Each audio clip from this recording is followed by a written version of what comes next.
cabinet immobilier Élite, CE International, intervient exclusivement dans la construction des bâtiments et des immeubles. C'est l'heure de votre JT hebdomadaire. Mesdames et messieurs, soyez les bienvenus sur Actuel Média. À présent, les titres. Dans l'actualité, le mois de Ramadan se rapproche à grands pas. Les prix des denrées alimentaires sont au cœur des discussions. Vous trouverez les explications dans notre JT. L'artisanat malien, un savoir-faire traditionnel qui fait la fierté du Mali à l'intérieur tout comme à l'extérieur. Plus de détails dans ce JT. Les grands orateurs du Mali étaient au rendez-vous à travers la 6e édition du Festigora. Nous en reviendrons dans un instant. Mesdames et messieurs, encore une fois de plus, bienvenue dans votre JT. Comme annoncé dans les titres, le mardi 13 avril 2021, les musulmans maliens débuteront sur le mois les jeûnes. Un mois très particulier s'annonce pour eux, surtout sur le plan alimentaire et son impact sur la société, à l'occurrence sur les mariages. Suivons les reportages de Aïssata Diakité. Considéré comme l'un des 5 piliers de l'islam, le jeûne du mois du Ramadan est un moment très particulier pour les musulmans. Cette année, le mois de Ramadan coïncide avec une période de grande chaleur et est accueilli dans une situation économique très difficile, comme le craint ce chef de famille. Aujourd'hui, avoir de quoi à manger est devenu un sérieux problème. Au mois de Ramadan, les dépenses sont doublées. Mais nous avons foi en Dieu. Il reste notre seul espoir. Nous allons gêner quand même avec les moyens de bord. La difficulté du mois de Ramadan se fait sentir par la cherté des denrées alimentaires au marché.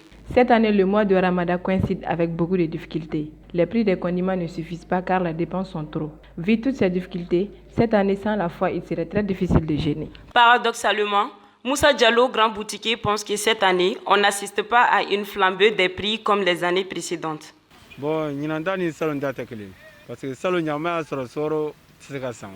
Cette année, en termes de prix, il y a une grande différence. Si nous prenons le sucre par exemple, le prix est moins abordable par rapport à l'année dernière. Généralement, à la veille du mois de Ramadan, nous constatons une flambée des prix. Cette année, ce n'est pas le cas. Sous un autre angle, les mariages deviennent nombreux en cette veille du mois saint des musulmans. Ce phénomène n'est pas sans conséquence sur la société. Et aujourd'hui, il est bon, en tant que musulman, de cibler, c'est-à-dire que c'est un moment propice pour célébrer les mariages. Nous sommes là pour célébrer les mariages, mais nous ne voulons pas assister généralement à des divorces. Et ce n'est le souhait d'aucun parent. Après le mariage, quelques mois, que ta fille revienne chez toi en disant que non, il y a eu divorce. On ne se marie pas comme ça parce qu'on doit se marier. Avant le mariage, il y a tout un préalable. Et c'est préalable. Aujourd'hui, le mariage peut être facteur de rapprocher même deux nations. Le mariage peut être facteur de rapprocher deux familles. Et le mariage, c'est basé sur tous ces points-là. Donc à ce titre, nul n'a le droit de casser un mariage.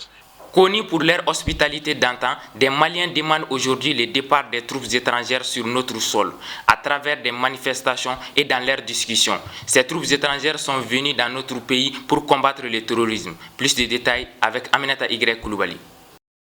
Depuis bien avant la publication du rapport de l'ONU sur Bounty, affirmant que la France a bombardé 19 civils maliens lors d'un mariage en janvier dernier, nous avons été témoins de plusieurs manifestations de jeunes à Bamako et à l'intérieur du pays.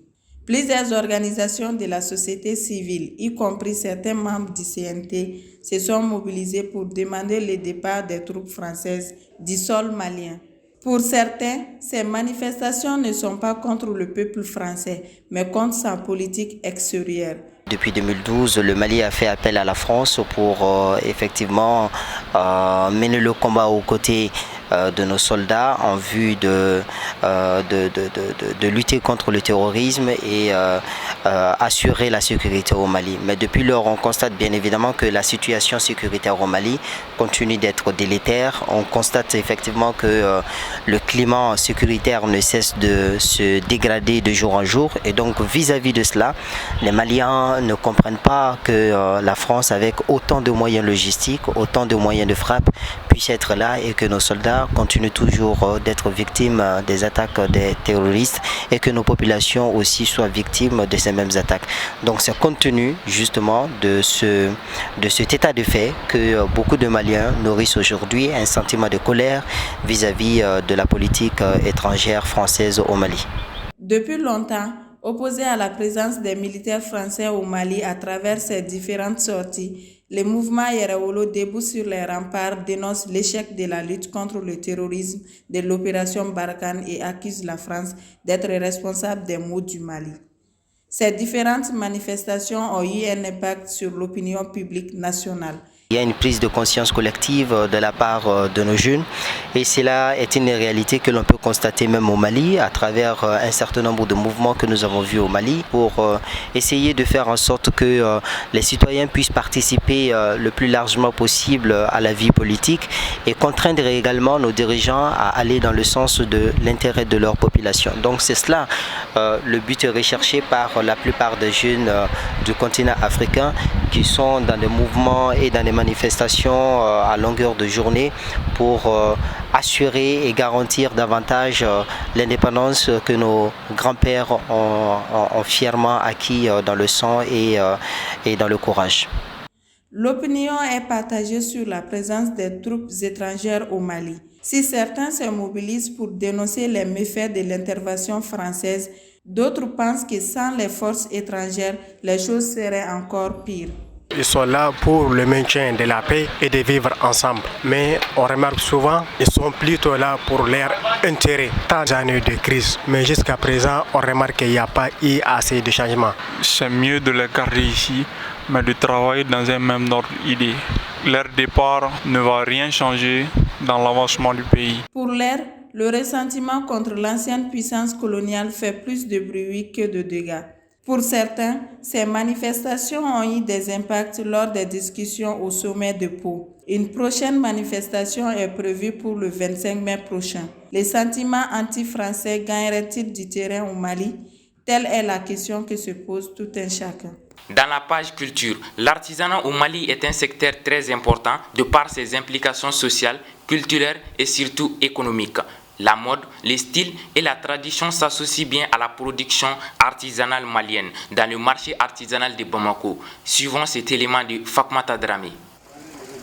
Située en plein centre-ville de Bamako, la maison de l'artisanat est un lieu d'histoire, de tradition et de bons souvenirs qui mettent en valeur la culture malienne. Tous les objets sont fabriqués sur place, djembés, chaussures en cuir, masques, statuettes, bijoux et autres. On y trouve l'artisan touareg, mort, peul, dogon, malinké, saracolé, etc. Les objets artisanaux sont façonnés à partir de nos matières premières, mais ces artisans rencontrent quelques difficultés lors de la fabrication. Je fabrique le tam-tam avec du cuir, du bois, de la corde et du fer. Auparavant, on fabriquait le tam-tam autrement. Maintenant, presque tous les tam-tams sont fabriqués avec du fer. Nos principaux clients sont les Blancs. La pandémie du coronavirus a considérablement joué sur le marché. L'artisanat touareg met en valeur la culture du Nord Mali, avec ses motifs en argent, en aguette ou mâche, en bois de benne et des sacs en cuir chèvre ou chameau. Sont également des spécialités des nordistes. Je fais la bijouterie touareg. Nous sommes les artisans du Nord. On fait tout ce qui est relatif à l'artisanat du Nord. On fait des bijoux, on fait des sacs, on fait des coffres, on fait des décorations, on fait tout ce qui concerne l'ameublement également. C'est une forme d'expression culturelle, artistique. Donc le Mali, c'est un ensemble de ces activités-là qui sont produites par des hommes sous différents cieux, sous différentes régions. Les jolis tableaux sont au rendez-vous au marché artisanal de Bamako. Entre autres, les tableaux touareg modernes et d'autres plus symboliques comme le mas Tiwara, qui est un maximier rituel en forme d'antilope cheval que l'on rencontre dans la culture bambara.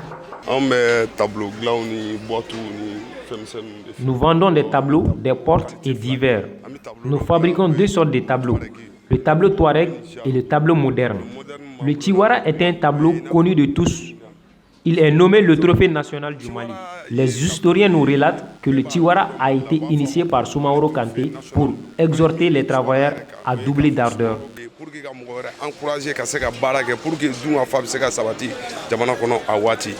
Les bijoux d'ensemble, boucles d'oreilles, bracelets en perles, certains sous forme de la carte du Mali et de la carte de l'Afrique. Cette boutique répond bien aux besoins des femmes.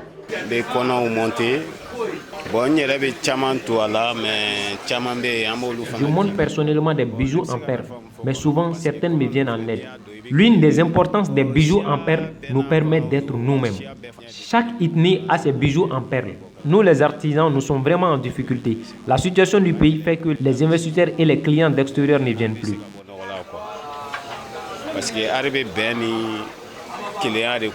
Les artisans maliens font la fierté du Mali en exportant leur art sur les marchés internationaux et sont réputés dans le monde pour la qualité et la richesse de leur œuvre que leur confère la diversité de ces ethnies.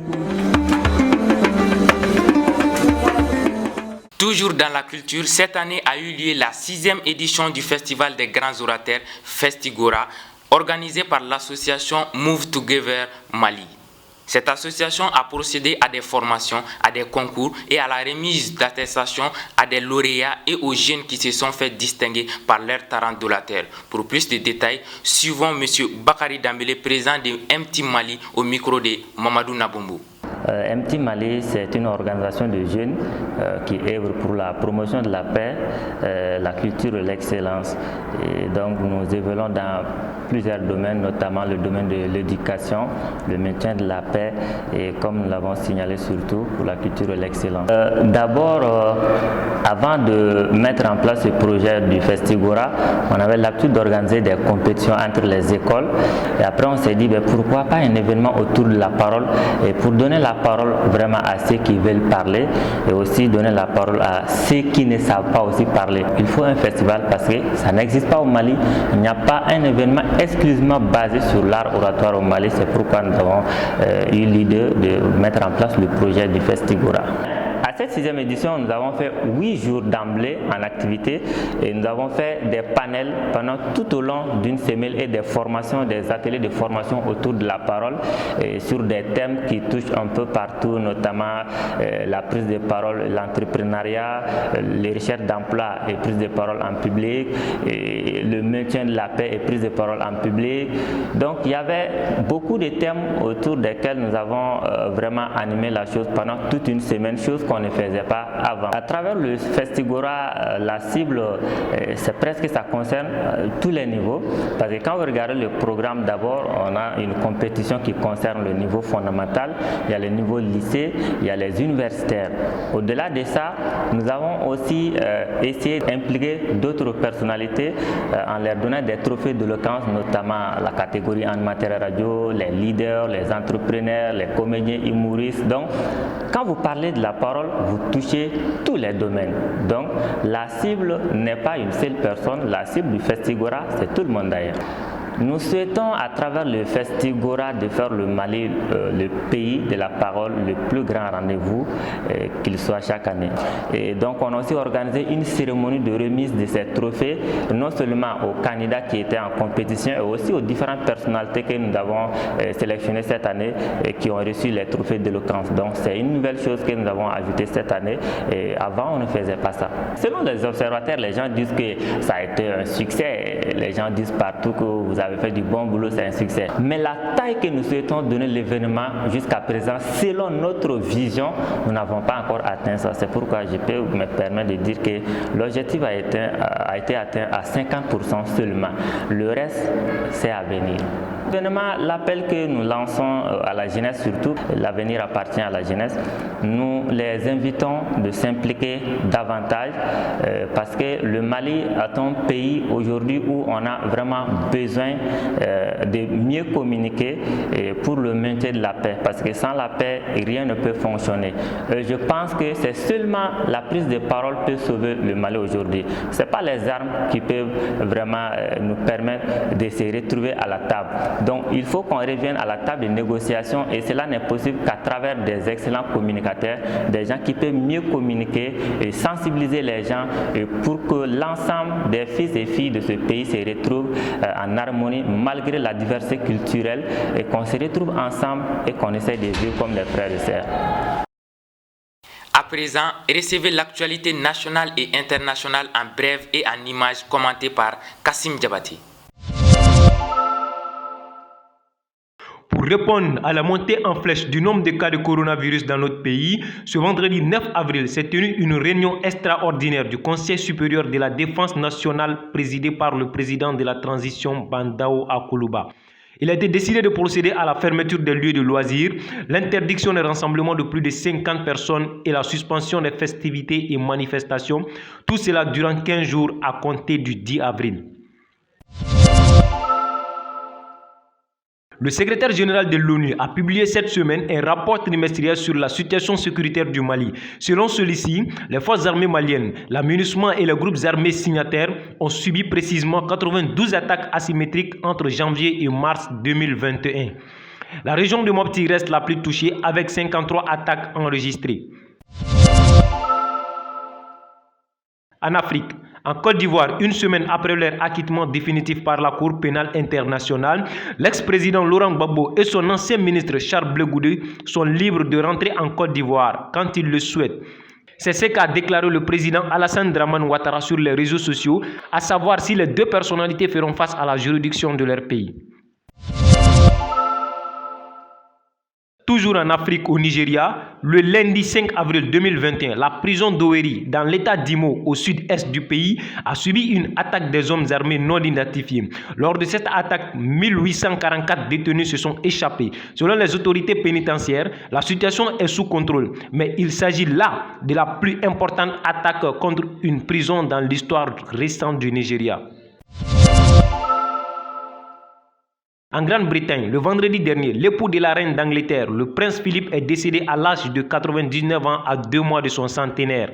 Depuis cette tragique nouvelle, l'Angleterre reçoit des hommages du monde entier et se prépare aux obsèques de celui qui a toujours été aux côtés de la reine Elisabeth II. Ainsi prend fin ce journal. Merci à vous de l'avoir suivi. Nous vous donnons rendez-vous la semaine prochaine pour un autre numéro. D'ici là, portez-vous bien et bonne suite des programmes sur votre web TV préférée.